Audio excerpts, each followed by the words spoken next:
Imagine standing on a towering temple under the blazing sun, your chest tightening with terror, not from fear of battle, but because the law demands your heart be ripped from your body. This was not myth, this was justice, Aztec style.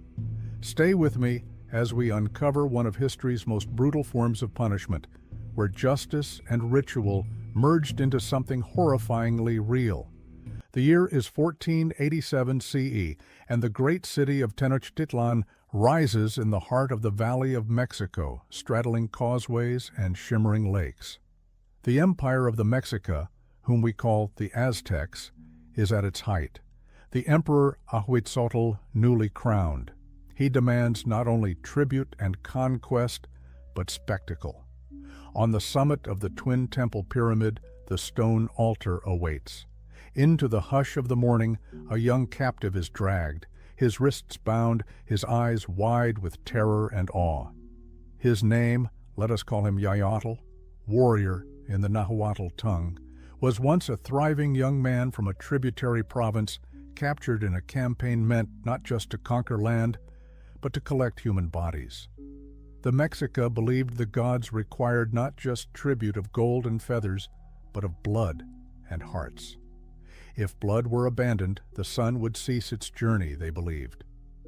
Yaotl did not believe these things. He believed only in survival, in returning home. But fate had other designs.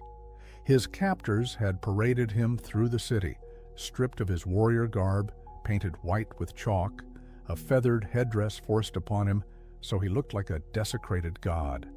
At dusk, a vigil burned, priests chanting, drums booming, incense swirling. He slept fitfully, dreams haunted by the obsidian shadow of the knife. Night gave way to dawn. On the plaza below the pyramid, thousands gathered, warriors, nobles, priests, commoners. They came to witness the ultimate assertion of power, the offering of a human heart, torn from the chest of a man still living, its thrum of life given to the sun, the rain, the war god. In the flickering firelight of torches, they raised their voices in ritual hymns. The priests donned jaguar skins, eagle plumes. They were the mediators between mortal and divine. At the top of the temple, Yaotl was laid upon the sacrificial stone, a sloping slab called a chakmul. 4 priests held his arms and legs, the 5th drew the blade. The knife, a flint or obsidian blade called a tek paddle, was sharpened, ritualized, sacred. The priest raised it. The crowd exhaled. In one swift motion, he sliced open Yaotl's ribcage, breaching the diaphragm. Then the hand plunged in and pulled out the heart, still warm, still beating faintly. The priest held it aloft. The crowd gasped. The empire proclaimed its dominion. The moment felt eternal. Yaotl's eyes widened in pain and confusion. His blood flowed, the priest's fingers slick with the life pulse of the victim. The heart, that seed of life in the Mexica belief, was tossed into a bowl of incense or pressed into the open hands of a statue of the war god Huitzilopochtli, who hungered for sacrifice. Without this offering, the sun might falter, the world might collapse. Then the body was flung down the temple stairs. It tumbled, limbs akimbo, until it landed in the plaza below. The skull was taken, placed on the rack, called the tzompantli. The flesh might go to the cooks, who prepared feasts of human meat for the noble and warrior elite. In the spectator stands, the nobles whispered. This was not mere execution, it was cosmic theater. The empire, they thought, fed the world with sacrifice. Death in this place was not just an end, but a renewal.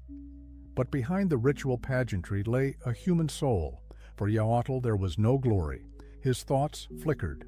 Home, mother, the warm hearth, the laughter of his siblings, and now oblivion. Yet in his final breath, a strange calm overtook him, as if, for a moment, he accepted that his life would serve a purpose not of his making. The priests closed the ritual. The crowd dispersed. The scars of the stone temple remained, dark stains of blood, the tang of copper and ash. The empire rested easy, for now the sacrifice had been made. This ritual of heart extraction stands as a brutal symbol how one civilization fused religion, punishment, politics, and spectacle into a single act. It shows how, for the Aztecs, the line between worship and terror was razor thin. It also reminds us of the human cost. Untold was not just a victim. He was a man caught in the machinery of empire, believing in home and life, stripped of both.